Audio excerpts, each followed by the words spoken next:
26 वर्षको लामो मौनतापछि हेटुडा कपडा उद्योगका तानहरू पुनः खटखट बज्न थालेका छन्। नेपाली सेनाको प्राविधिक टोलीले 10 वटा पुराना तान मर्मत गरेर परीक्षण उत्पादन सुरु गरेपछि सामाजिक सञ्जालमा यसलाई ऐतिहासिक पुनर्जागरण भन्दै स्वागत गरिएको छ।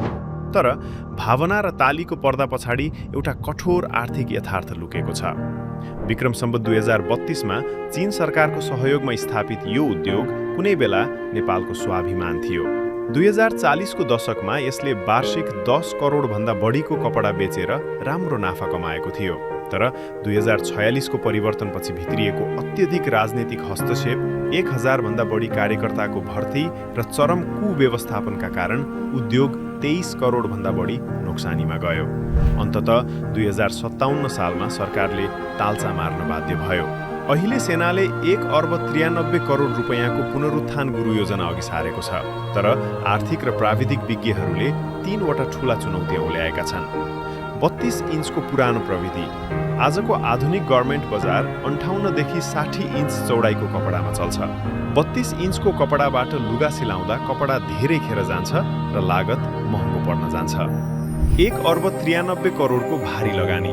26 वर्ष पुरानो संरचनामा नयाँ मेसिनरी र सञ्चालनका लागि 1.5 अर्ब भन्दा बढी बजेट बालुवामा पानी खन्याए जस्तै हुने जोखिम छ।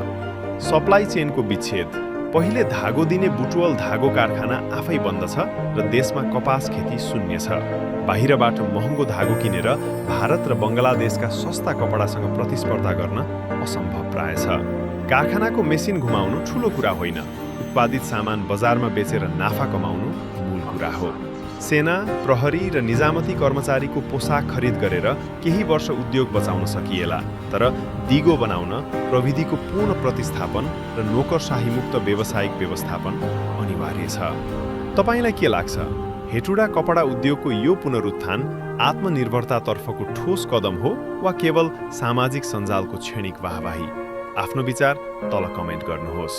थप विश्लेषणात्मक भिडियोका लागि हाम्रो च्यानल सब्स्क्राइब गर्न नबिर्सनुहोला।